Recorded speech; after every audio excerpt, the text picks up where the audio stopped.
Hello all, I'm Scarp SCS, but that's not important right now, as in this episode of Cogs, Gears and Optic Sensors, we are looking at both the Wrath of Guardian and Wrath of Grimlock stories from issues 31 and 32 of the Marvel UK Transformers title, released way back when in the October of 1985.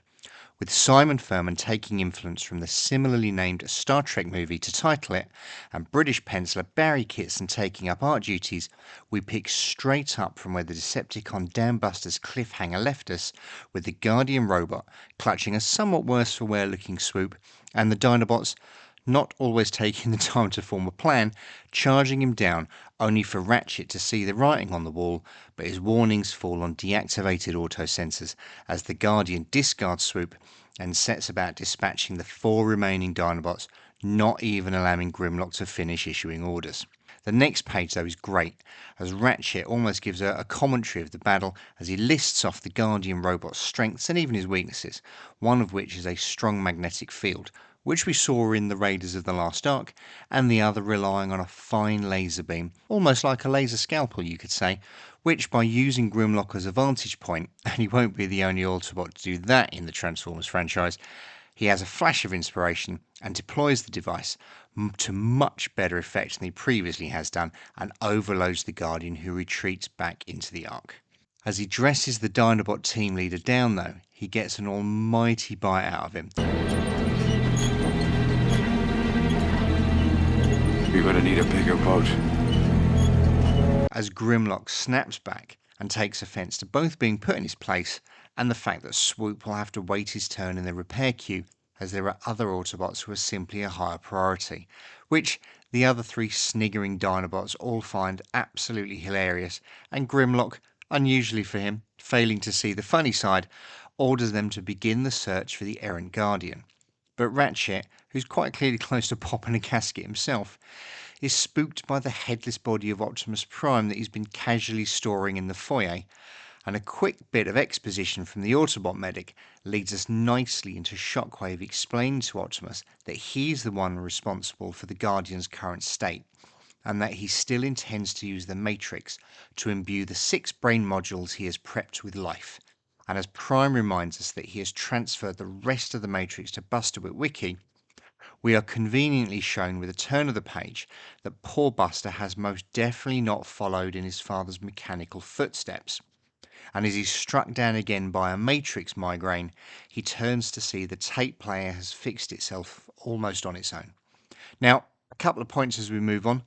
Those of you that have the Unicron trilogy as your entrance point to the franchise may have to ask your parents what a tape player is, and there's a great real-life nod as Bruce Springsteen's Glory Days seems to be playing. Brick Springstern, of course, won't appear till issue 14, and hopefully we'll look at him in a future episode. Ratchet, though, and with a little bit of foreshadowing to the Gold Box Classics, has been busy managing to get both Wheeljack and Prowl back online,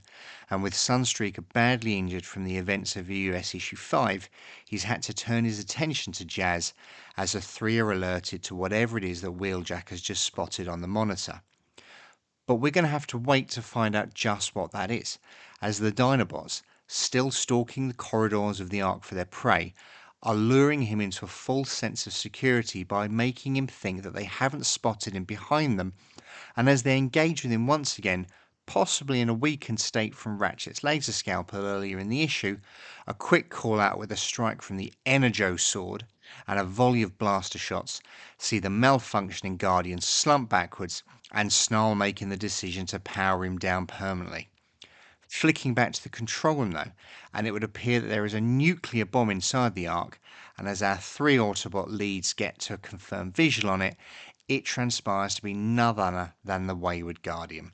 As Prowl realises that if Grimlock's troops carry on as they are, they'll wipe Mount St. Hilary off the face of the earth, along with both the Ark and all of the Autobots with it. So, as we transition over to the Wrath of Grimlock portion of the storyline, at the midway point in issue 32, if you've been following along, the recap's actually quite quick, wasting no time in getting us back into the plot. And I've always wondered why this countdown doesn't go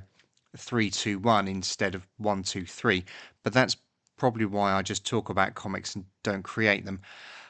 As we turn the page, though, we get to see exactly what Wheeljack's Hail Mary was as the headless Prime springs into life, much to the surprise of the Dinobot commander, grabs his hand and thrusts the blaster skyward so it discharges into the ceiling. But Grimlock, asking the 64,000 Shanix question, just how is Prime moving? And the answer to that is that Ratchet and Wheeljack are moving him by remote control, and as the two Autobot scientists make their way to the scene to assist, the Guardian takes full advantage of his reprieve, springing up and knocking all four of the Dinobots away in one fell swoop. Well, he's already felled Swoop, that's why we're at this point in the story, but I'm sure you get my meaning. Grimlock, though, is going to need a hand, having lost his left one in the melee, as Prime's body was gripping it, and after a quick repair from Ratchet, he's invited to test it out, which he duly does by punching our favourite Autobot ambulance with it. Now, a little bit of trivia here. There was actually an art error in the original version, showing him using his right hand to deck Ratchet. This was fixed in subsequent printings, started with the collected comics version that I'm using, by flipping the panels around so it matched up. Now, I'm genuinely surprised that Ratchet is still standing after that. But Prowl is his usual sympathetic self, and it's straight back to business as he suggests repairing Windcharger next to make use of his magnetic powers that they know from previous experience will hinder the runaway droid. But within the depths of the Ark, that very droid is running diagnostics on himself, and a peek into his memory bank revealed that he's been hacked by none other than both Shock and Soundwave, Wave after wave, wave after wave. who have implanted the explosive into the unit, and as the countdown begins for 100 Earth seconds, who knew that the Cybertronians preferred the metric system? And as whilst Grimlock pressures Ratchet into getting Swoop back up and running, Wheeljack and Prowl pick up the reading again and can't work out why it's getting closer until it's too late and the Guardian is on top of them as he comes crashing through the door with the timer still ticking away. There's movement all over the place. But with the Dinobots transforming and attacking under their leader's command, Grimlock goes for revenge, tearing his opponent's hand off, and as the last few pages of the story reach a crescendo, but with the timer still ticking, Ratchet tries to direct Windcharger's abilities as Swoop comes around behind them and, not realizing the gravity of the circumstances,